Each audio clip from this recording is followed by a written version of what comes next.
এখন তো পোকা দেখা যাচ্ছে না, কেন দিচ্ছেন? তবু দিতেছি মানে যদি কোনো আক্রমণ করে আমাদের তো কষ্ট ফসল। আবার আক্রমণ করে না কোনো কষ্টের ফসল কেন? তা আপনি আগে কি ব্যবহার করছিলেন আগে? আগে তো দিচ্ছিলাম, যেহেতু এটা নতুন গতবার দিচ্ছিলাম বীজ করছিলাম আর কি। এখন এটা কি ভিউ.4 জি জি জি, ফলন কেরম হয়েছে? আছে মোটামুটি আল্লাহ যা দিতে। তা কাকা এখন তো পোকা দেখা যাচ্ছে না, বুঝছেন নি? দেখা গেলে তো আমার এখন আপনি যে কীটনাশক ব্যবহার করতেছেন, সলিডারেট নেটওয়ার্ক এসে আপনাদেরকে তো বিভিন্ন ট্রেনিং করাচ্ছে না?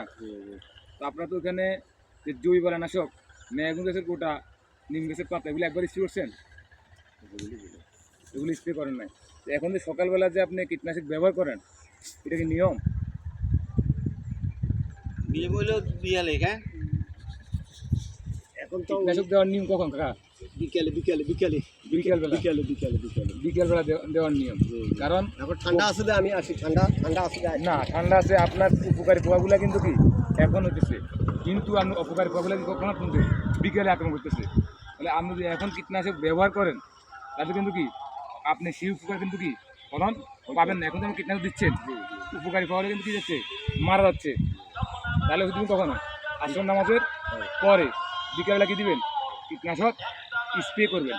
আর কীটনাশক স্প্রে করতে এই যে আপনার হাতে মুখে কোনো মাস্ক নাই আছে, আপনার মুখে মাস্ক দেওয়া লাগবে না।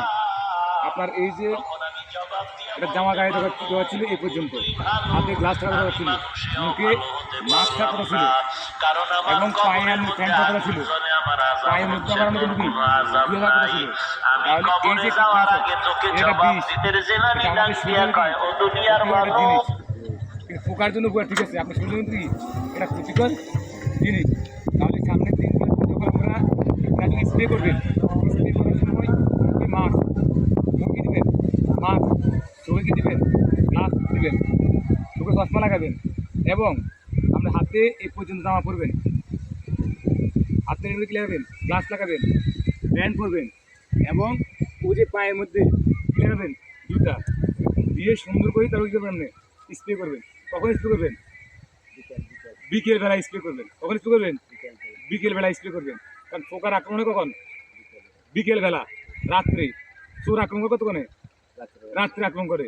তদ্রুপ আমাদের যে অপকারী পোকাগুলো আছে, এটা কখন আক্রমণ করে? রাত্রে আক্রমণ করে। এই জন্য আমরা সলিডারিটি নেটওয়ার্ক এশিয়া আপনাদেরকে যে এই যে গ্যাপের যে ট্রেনিং, এই যে পেস্টিসাইড কীভাবে ব্যবহার করবেন, এই বিষয়ে আপনাদেরকে বিভিন্ন ট্রেনিং দেওয়া হচ্ছে না? এই যে আমাদের যে বিভিন্ন কৃষকগুলো আছে, তারা ট্রেনিং দিচ্ছে না? অতএব কাকা, আমরা যদি কৃষক সচেতন না হন, তাহলে এই বাংলা তোমার সচেতন হবে না। সচেতন হতে দিব, কারণ আমাদের বর্তমান যে পরিস্থিতি, এই পরিস্থিতিতে আমাদের যে রোগ বালাই, যে আমাদের যে ক্যান্সার, ডায়াবেটিস, স্ট্রোক, অনেক কিছু হচ্ছে, আমাদের এই কীটনাশক কিন্তু কি হচ্ছে। কীটনাশক যত কম দিতে পারবেন, তত কিন্তু কি আমার জমির জন্য ভালো, আমার পরিবেশের জন্য কিন্তু কি ভালো। অতএব আপনারা কীটনাশক কম ব্যবহার করে আপনারা বেশি বেশি জৈব বালানাশক, যেটা মেহগুন গাছের কোটা আছে না, মেহগুন গাছের কোটার ভিতরে যে হাঁসটুকু আছে না, ওইটা নেবেন। নেওয়ার পরে ওটাকে বেশি আকারে নেবেন। নেওয়ার পরে ওটাকে আপনি 3 দিন ভিজে রাখবেন। কদিন ভিজে রাখবেন? 3 দিন ভিজে রাখবেন। রাখার পরে ওটার সাথে 1 লিটার পানির সাথে 2 থেকে 3 গ্রাম কী দিবেন, হুইল পাউডার দিবেন।